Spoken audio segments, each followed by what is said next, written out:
नमस्कार, नेशनल खबर के लाइव प्रोग्राम में आपका बहुत स्वागत है। मैं प्रज्ञा झा। लोकसभा चुनाव के 7 चरण पूरे होने के बाद काउंटिंग शुरू हो चुकी है और काउंटिंग का दिन जो है वो सभी पार्टियों के लिए कहीं ना कहीं भारी माना ही जाता है। अभी तक में 543 में से 543 सीटों के रिजल्ट रुझान सामने आ चुके हैं, जिनमें से बीजेपी जो है वो 236 सीटों पर बताई जा रही है। इंडियन नेशनल कांग्रेस 100 के आंकड़े के पीछे यानी कि 95 सीटों पर है और समाजवादी पार्टी 36 सीटों पर।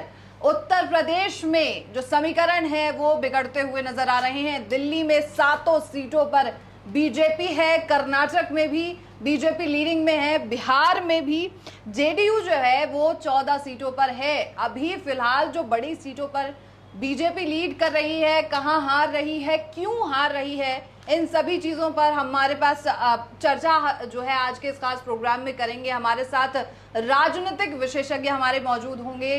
देवव्रत मिश्रा सर, जो कि सालों से लगातार जो है पॉलिटिकल पार्टीज से जो है वार्ता करते रहते हैं, विशेषज्ञ हैं, सारी चीजों को पढ़ते हैं, रिसर्च करते हैं। चलिए उनसे जानकारी लेते हैं कि आखिर सीटों के ये समीकरण क्यों बदल रहे हैं, उत्तर प्रदेश में बीजेपी की स्थिति इतनी बुरी तरीके से क्यों बिगड़ रही है। सर, आपको बहुत स्वागत है सबसे पहले। धन्यवाद।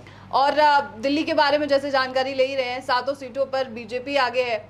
उत्तर प्रदेश में जहां पर एक गढ़ माना जाता है बीजेपी का, जहां योगी आदित्यनाथ एक लीडर के तौर पे खड़े होते हैं और ये है कि बीजेपी जीतेगी उत्तर प्रदेश में, लेकिन यहाँ तो कुछ और ही समीकरण है।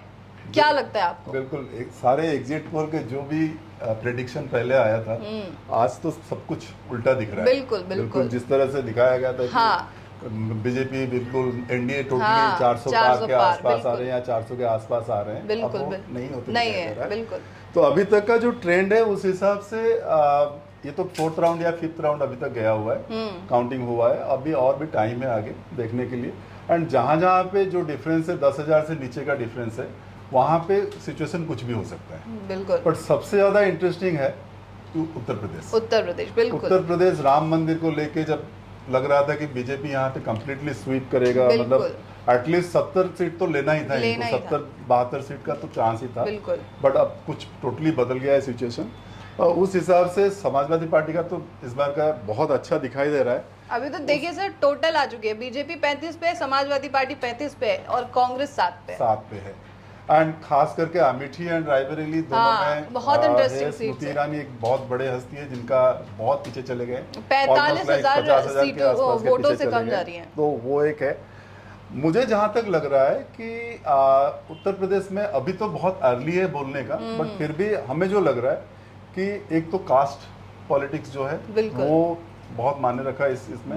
एंड राम मंदिर का जो इफेक्ट आना था वो हो सकता है शायद वो नहीं आया। बिल्कुल। उस वजह से हो सकता है उत्तर प्रदेश में ये सिचुएशन बना हुआ है। एंड आगे चल के देखते हैं और क्या होता है। बाय 2 बजे तक तो पता ही चल जाएगा। लेकिन सर, बीजेपी जो ये 400 पार का हाइप बना रही थी, आपको क्या लगता है ये हाइप ही था या अब तो रिजल्ट सामने दिख रहे हैं? 400 पार तो हाइप ही था, क्योंकि बेसिकली कार्यकर्ता जितने भी था उनको मोटिवेट करने के लिए मोदी जी का ये एक कॉल था कि भाई 400 पार।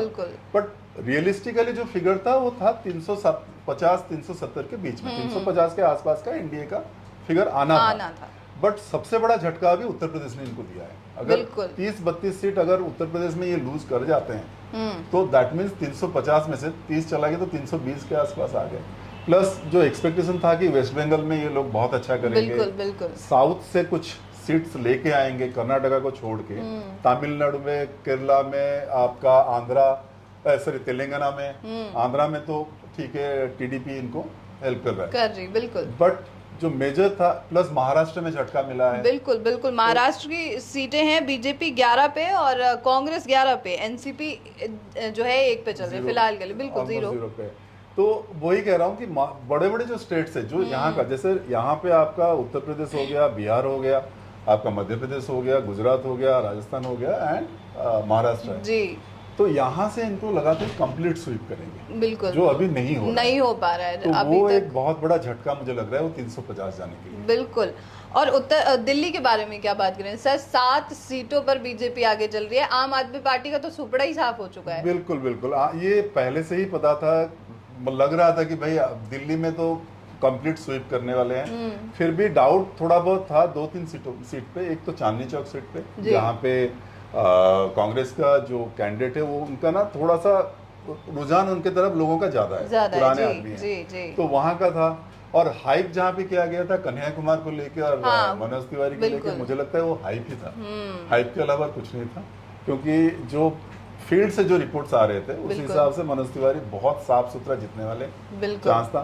बांसुरी स्वराज को लेके था कि सोमनाथ भारती के जो एरिया है वहाँ पे सोमनाथ भारती बहुत काम किए हुए हैं, तो थोड़ा सा डाउट था क्योंकि बांसुरी के लिए पहली बार इलेक्शन है, बिल्कुल। बट वहाँ पे भी अच्छा कर रहे हैं। तो दिल्ली पहले से तय था कि दिल्ली में 7 सीट बीजेपी को आना ही है। और राजस्थान के बारे में, राजस्थान में बीजेपी 14 सीटों पर है और कांग्रेस 8 सीटों पर। राजस्थान में भी झटका है, तो राजस्थान में एक्सपेक्टेशन ये था कि BJP will do very well, completely sweep, पर वो हो नहीं पा रहा है। अब अभी का रुझान तो यही कह रहा है, बिल्कुल। तो लेट्स सी क्या होता है आगे चल के। 2 बजे तक और थोड़ा सा क्लियर हो जाएगा। बिल्कुल, अभी 12:30 बजे हैं। अच्छा सर, आपको क्या लगता है ये जो भारत जोड़ो यात्रा या भारत न्याय यात्रा निकाली गई थी कांग्रेस की तरफ से, इसने कितना काम किया है? मुझे लगता है कि क्योंकि देखिए हम पहले से भी यही बात कर रहे थे कि कांग्रेस जो है 3 डिजिट फिगर टच नहीं कर पाएगी। ये खाली हमारा नहीं, बहुत सारे विशेषज्ञों का यही ओपिनियन था। एंड अभी मैं कह रहा हूँ कि वो 3 डिजिट तो टच नहीं कर पाए। यहाँ पे जो हुआ है, ज्यादातर जो रीजनल पार्टीज है उनका रोल बहुत बड़ा है। रीजनल पार्टीज का, बिल्कुल। तो जैसे यूपी में सपा का है, या आपका जेडीयू आप देख लो तो बिहार में है, या आंध्रा में आप देख लो तो टीडीपी है, उधर हो गया ममता बनर्जी वाला, वेस्ट बंगाल वाला टीएमसी है।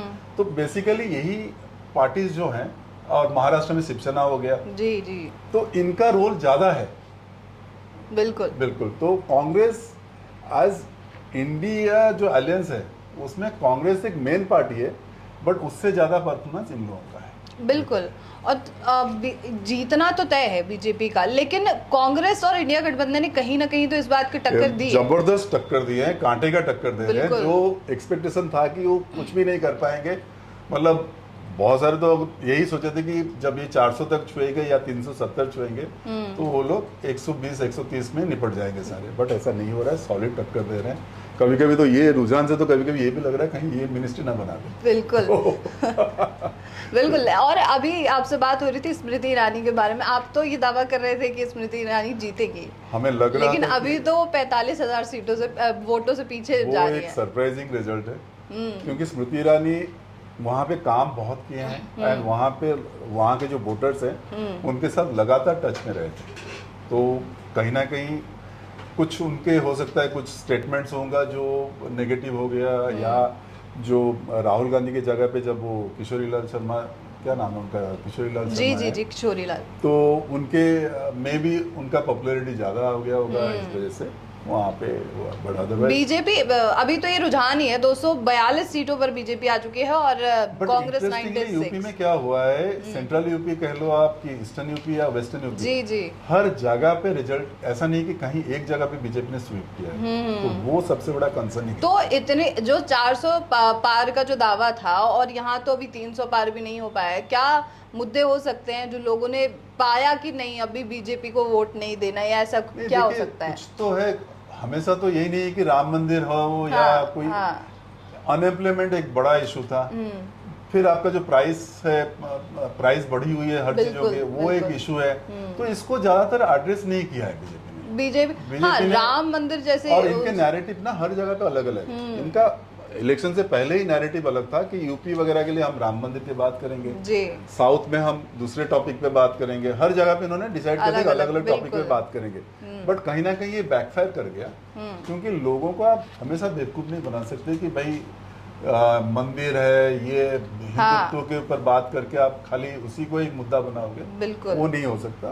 बेसिक जो चीजें हैं जो ग्रास रूट में जुड़ा हुआ है वो है प्राइस, उसके ऊपर है, हर चीज का महंगाई हो गया है, गैस सिलेंडर के रेट बढ़ गए हैं, unemployment is a big thing जो यूथ को बहुत परेशान कर रहा है। बिल्कुल। तो ये सारे चीजें हैं जो हो सकता है उसी का रिएक्शन। लेकिन बीजेपी के नेता तो अभी भी ये मानने को तैयार नहीं है, उनका तो ये है कि अभी तो टाइम है, अभी आना बाकी है, लेकिन ये तो रुझान बता रहे हैं। रुझान जनरली एक ट्रेंड देता है, बट फिर भी एक होता है कि जहां आप 15-20 हजार का फर्क रहता है, बिल्कुल वहां पे आपको एंड तक इंतजार करना पड़ेगा। आपको लास्ट टाइम भी असेंबली इलेक्शन में याद है कि लड्डू भी बढ़ गया था, बिल्कुल सब कुछ हो बिल्कुल गया था। हाँ, उसके बाद फिर चेंज हो गया सब कुछ। चेंज हो गया बिल्कुल। तो आप अभी कुछ नहीं कह सकते। हाँ, जहाँ पे बहुत बड़े मार्जिन में लीड है वहां तो क्लियर है। बंगाल में बीजेपी 10 पे है और टीएमसी 31 पे है, टोटल सीट 42 है। तो बंगाल में अब धीरे धीरे तो बीजेपी आगे कहीं ना कहीं बढ़ रही है इसका। बीजेपी मेरा जो पर्सनल एनालिसिस था मेरा था कि वेस्ट बंगाल में 18 सीट मिलने वाला है बीजेपी को। तो उस हिसाब से तो कम ही है, है। तो देखते हैं क्या होता है, हो सकता है आगे बढ़ जाए। तो आपका पर्सनल एनालिसिस क्या था कि कौन कौन सी सीटों पे क्या कितना जीत सकता है? दिल्ली में कितना दिल्ली में तो मेरा पर्सनल था कि 7 का 7 आने वाला है। क्यों? अरविंद केजरीवाल तो बोल रहे थे कि हमें बचा लीजिए। जो भी काम किए थे यहाँ पे, जो जब आप लोकसभा की बात करते हैं तो लोगों का क्लियर कट मैंडेट होता है कि लोकसभा के लिए वो बीजेपी को देखते हैं। असेंबली इलेक्शन में हाँ हो सकता है आम आदमी पार्टी अभी भी अच्छे पोजीशन में है, बट लोकसभा के लिए तो वो देखेंगे बीजेपी। तो लेकिन आम आदमी पार्टी तो दिल्ली की जनता की बात करती रहती है, तो क्या आम आदमी पार्टी एक्सपोज हो रही है लोगों के सामने क्या किस चीज? हाँ बिल्कुल, जब से वो लिकर का स्कैम शुरू हुआ है तब से केजरीवाल बहुत ज्यादा एक्सपोज हो चुके हैं। पहले जो लोअर लेवल पे जो आपका झुग्गी झोपड़ी से लेके जो वोटर्स थे उनका मतलब एक ब्लाइंड सपोर्ट था इनके लिए, बट अब वो लोग भी समझ गए हैं कि भाई जो ये कह रहे हैं और जो कर रहे हैं उनमें बहुत फर्क है। और उत्तर प्रदेश में क्या लगता था आपको, कितना क्या एनालिसिस था? मेरे एनालिसिस तो 65-66 थे और अभी तो कहाँ ही जा रहे हैं सर, 35 पे। अब बट फिर भी मुझे लग रहा है ये तो अभी भी रुझान है, हो सकता है और आगे जाए, आगे अभी जाके तो कुछ समय में बिल्कुल कुछ बदलाव तो होना ही है। मुझे लग रहा है और 10 सीट का तो फर्क आना ही है कम से कम। तो 10 सीट मतलब हम मान लेते 301, हाँ 300, अभी तो 244 सीटों पर बीजेपी लीड कर रही है। नहीं, और मैं यूपी की बात कर रहा हूँ। यूपी में अभी 35 सीटों पर, हाँ तो 45-48 तक जाने वाले मतलब 10 सीट और आ सकती है। अच्छा, और यहाँ पे राहुल गांधी जो स्पीच में बोल के गए थे कि 50 सीटें तो समाजवादी पार्टी और इंडिया गठबंधन की आएगी। उन्होंने कहा था ना अभी हाथ साइकिल को मजबूती से पकड़ा हुआ है, तो कहीं ना कहीं दिख रहा है मोदी जी को हटाते हैं खटाखट वाली बात क्या आपको लगता है? हो सकता है खटाखट वाली बात भी यूथ के दिमाग में आ गया कि अब हटाना है। हाँ, उत्तर प्रदेश में बीजेपी 37 सीटों पर है और समाजवादी पार्टी 33 सीटों पर, तो लेकिन दोनों को मिला के आगे ये है। दोनों मिला के जब 37 है ना, इस पे और 8 आप जोड़ लो, 8 से 10 सीट आना है, तो 47 से।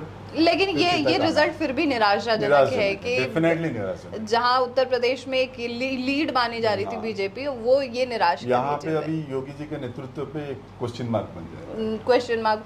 अच्छा सर, यहाँ जो आम आदमी पार्टी की तरफ से, अब नेताओं की तरफ से ये बातें कही जा रही थी कि बीजेपी अगर जीती तो योगी आदित्यनाथ को हटाया जा सकता है, क्या ये भी एक बड़ा मुद्दा रहा है कि लोगों के मन में चीजें खटक रही हैं? क्या ऐसा मुझे नहीं लग रहा है कि जो वोटर्स है वो इतने जल्दी इतने छोटी छोटी बातों से इन्फ्लुएंस हो जाएंगे। लेकिन बड़े बड़े बेसिकली यहाँ पे मुझे लगता है कि कास्ट के समीकरण जो है वो बहुत ज्यादा बड़ा रोल प्ले किया है, क्योंकि बहुत सारे जैसे राजपूत हैं, यादव हैं, ये कम्युनिटीज जो है मुझे लगता है कि बीजेपी से थोड़ा सा दूर हो गए। हाँ, वो जातिवाद वाला जो समीकरण है वो यहाँ पर समाजवादी पार्टी के लिए, उत्तर प्रदेश हो गया, बिहार हो गया, इसमें ये बहुत बड़ा रोल प्ले करता है बिल्कुल, तो उसका ही रिजल्ट हो सकता है। बिल्कुल बिल्कुल। अभी तो ये फिलहाल रुझान है, हम आगे भी बात करेंगे, जो लाइव अपडेट्स जो भी होंगे आपको, जैसे बताया सर से बात की, सर ने बताया कि अभी बिल्कुल रुझान आने बाकी है फाइनल। बिल्कुल ये इलेक्शन में कम से कम ईवीएम के ऊपर और बात नहीं होगी। हाँ, बेचारी ईवीएम इस बार बच जाएगी। हाँ, लेकिन ये चीज तो है कि ईवीएम इस बार सवाल नहीं खड़े होंगे। बिल्कुल सर, आपके साथ हम जुड़े रहेंगे, लाइव अपडेट्स जो है समीकरण जो भी आते रहेंगे वो हम आपको रुझान बताते रहेंगे, हमारे साथ जुड़े रहिए और फाइनल रिजल्ट जो होगा वो आज आपको हम लाइव अपडेट्स के थ्रू बताते रहेंगे।